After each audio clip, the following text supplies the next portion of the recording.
आपकी अदालतमध्ये cricket star विराट कोहलीवर आरोप आहे की हे गरजेपेक्षा जास्त ॲग्रेशन दाखवतात.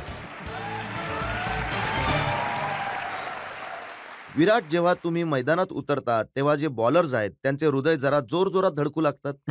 मला आठवतंय की श्रीलंकेमध्ये तुम्ही इतकं झोडलं होतं मलिंगाला की तो अजून त्या धक्क्यात आहे.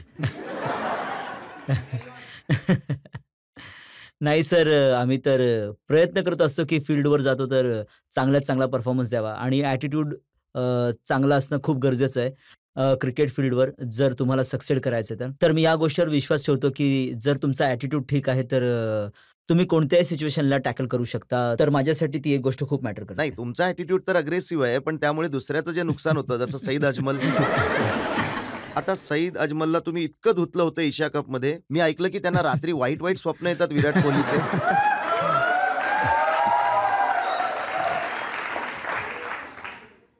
ठीक आहे, आपण इथे गमतीमध्ये घेतोय, पण जसं की मी बोललो की अ, सर्व गोष्ट तर चालत असतात. कधी असं होतं की एक बॉलर तुम्हाला खूप वेळा आउट करून टाकतो. तर त्या दिवशी माझा चांगला दिवस होता. मी जे तुमचा काही दिवस केलं चांगला ते होता आणि अजमलचा खराब होता. हां. हां, असं तुम्ही म्हणू शकता. आणि ऑस्ट्रेलियामध्ये जेव्हा सर्व इंडियन टीमचा दिवस खराब होता, एक-एक दिवस ते मार खात होते. तुम्ही कशी हिंमत दाखवली 100 बनवण्याची, जेव्हा मोठमोठे सीनियर्स नव्हते बनवत?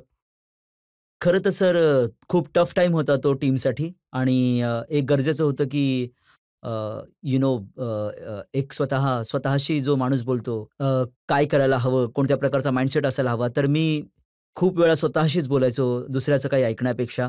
त्यामुळे खूप मदत झाली मला त्यावेळेस, मेंटल स्ट्रेंथ मिळाली आणि अशा सिच्युएशनमध्ये तुम्ही जर परफॉर्म करता त्यावेळेस मग तुमचा कॉन्फिडन्स लेव्हल खूप वाढतो. जर 2012 पासून आत्तापर्यंतचे रेकॉर्ड्स बघितले, तर 5 सेंच्युरीज केल्यात तुम्ही. तर बरेच प्लेयर्स तर असा विचार करत असतील, की सगळं हाच खेळतो, आम्हाला संधीच देत नाही. असा जर विचार करत असतील तर आणि मी असं खेळत असेल तर चांगलीच गोष्ट आहे ना. कारण की की टीमचा फायदा झालाच पाहिजे. मेन सर्वांचा एम हाच असतो आणि इतकं मला जमेल तितका मी जास्त वेळ टीमसाठी खेळण्याचा प्रयत्न करत असतो. तुम्ही जास्त खेळता, 183 बनवता, 128 बनवता, 177 बनवता. परंतु इतके रन्स बनवल्यानंतर देखील जेव्हा तुम्ही आउट होता, तेव्हा बॅट आपटता. त्याचं काय आहे सर, एक लहानपणापासून सवय माझी की अ, अ, मी खेळ खेळत असतो आणि हे माझं पॅशन आहे. मला बिलकुल आवडत नाही आउट होणं आणि परफॉर्मन्स न करणं.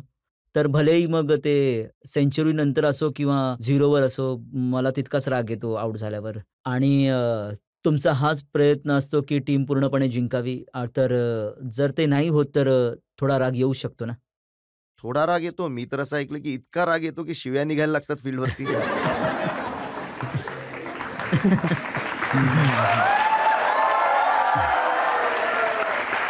शिव्या शिव्या तर सर 1-2दा निघाल्या होत्या तोंडातून. तर ते तसं चांगलं नाहीये. पण आता प्रयत्न करतो की स्वतःला शांत ठेवण्याचा प्रयत्न करतो. नाहीतर मग अग्रेशनमध्ये नाही, जे बिहेवियर थोडं ओव्हर द टॉप होऊन जातं, त्याला कंट्रोल कोणाला करण्याचा शिव्या प्रयत्न. देता तुम्ही? माहीत नाही सर, पण निघतात कोणासाठी नसतात. बस तोंडातून निघून जातात. त्यामुळे. लहानपणापासून ही सवय आहे, की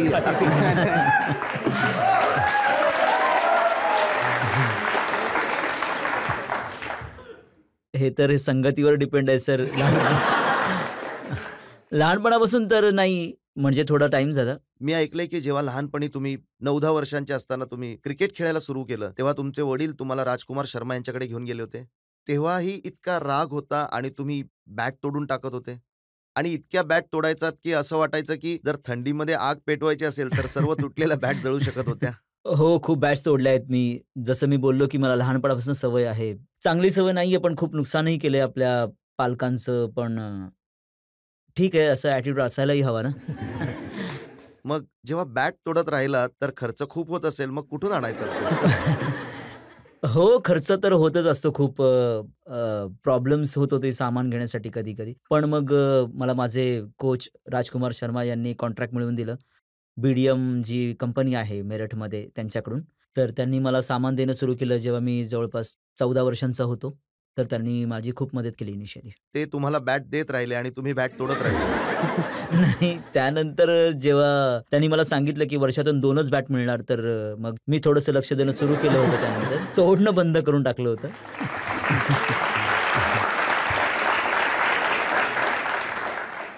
विराट, क्रिकेटबद्दल तुमचं पॅशन मी लहानपणापासून बघत होतो. ते इतकं आहे आणि एक इन्सिडेंट मी बघितला, की 17 वर्षांच्या वयामध्ये 19 डिसेंबरची गोष्ट आहे, जेव्हा तुमच्या वडिलांचा मृत्यू झाला आणि तुम्ही अर्धी इनिंग खेळत होतात आणि तुम्ही इनिंग पूर्ण केलीत.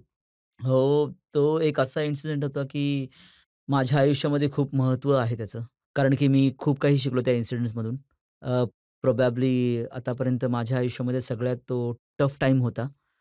परंतु अं, माहीत नाही मला काय फील झालं त्यावेळेस मी जाऊन खेळलं पाहिजे. मी माझ्या घरच्यांना काय झालं? आता जे प्रेक्षक आहेत त्यांच्यासाठी खूप इन्स्पायर करणारी गोष्ट होऊ शकते, जर तुम्ही पूर्ण गोष्ट सांगितलीत. त्याचं कसं आहे माहिती आहे का, तुम्ही जर एखादी गोष्ट पॅशनली फॉलो करता, तर मला नाही वाटत की कोणतीही गोष्ट त्यासाठी थांबवण्यासाठी तुम्हाला काही प्रॉब्लेम देईल. तुम्हाला ते करण्यापासून थांबवेल. तर हेच होतं की म्हणजे क्रिकेट माझ्यासाठी सर्व काही आहे आणि हे मी लहानपणापासून ठरवलं आहे. तर मी एका स्पोर्ट्ससाठी डेडिकेटेड होतो. तर हा इन्सिडेंट झाला. हा माझ्यासाठी इन्सिडेंट खूप शॉकिंग होता. पण मी माझ्या घरच्यांसोबत जाऊन बोललो, की मी जाऊन खेळू शकतो का? तर ते म्हणाले, की "तू हो, तू तू जाऊन खेळू शकतो." आणि 13 मी एक डिसेंबर बॅकग्राऊंड जरा प्रेक्षकांना सांगू इच्छितो, की 17 वर्षांचे होते विराट कोहली. अ, रात्री 2 वाजता त्यांच्या वडिलांचा मृत्यू झाला. 54 54 वर्ष वय होतं. खूप जास्त काही वय नव्हतं त्यांचं आणि तेव्हा एक पाळी खेळत होते दिल्लीकडून रणजी ट्रॉफीसाठी 40 रन यांनी बनवले होते आणि पुढच्या दिवशी जे विराटने मला सांगितलं, की सकाळी जाऊन त्यांनी आपली पाळी पूर्ण केली. हो, तर मी गेलो आणि मी एकटाच गेलो ग्राउंडवर. गाडी पण मी स्वतःच चालवली. मी इशांत शर्मा जे माझे टीममेट होते त्यावेळी, मी त्यांना पिक करायचं जाताना रोज. तर रोज म्हणजे माझं नॉर्मल बिहेवियर खूप गंमतशीर असायचं. तर मी त्या दिवशी ऑब्व्हियसली मी शॉकमध्ये होतो. तर मी काहीच बोललो नाही. तर त्यांनी विचारलं, की "काय झालं?" मी सांगितलं, की तर खूप शॉक झाला तो आणि ही गोष्ट त्यांनी सगळं टीमला देखील सांगितली आणि त्या सर्वांनी देखील मला तेच सांगितलं, की "तुझं डिसिजन आहे. तुला खेळायचं तर ठीक आहे. नाहीतर तू घरी पण जाऊ शकतो." पण आतून मला असं वाटत होतं, की मला खेळायलाच पाहिजे. जर मी एक मॅच खेळतोय, तर मी कंटिन्यू करतोय, तर मला खेळलं पाहिजे जाऊन. तर मी खेळलो त्या दिवशी सकाळी मी 90 रन करून आउट झालो आणि टीमला हारण्यापासून वाचवलं. तर त्या दिवशी खूप काही शिकायला मिळालं लाईफकडनं, की जर तुम्ही कोणत्या गोष्टीकडे डेडिकेट आहात, तर त्यावर पूर्ण डेडिकेशन असायलाच पाहिजे. कोणतीही गोष्ट तुम्हाला त्यापासून डिस्ट्रॅक्ट नाही करू शकत.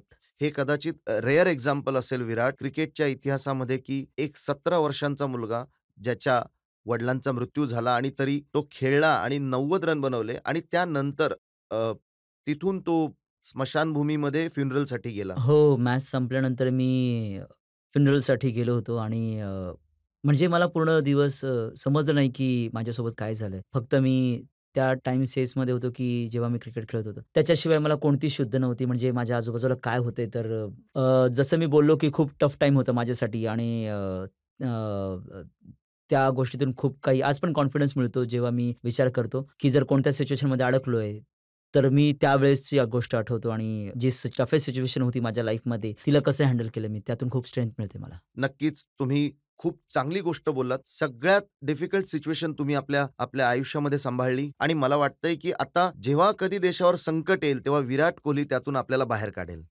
होपफुली आय विश की मी असं करू शकेन.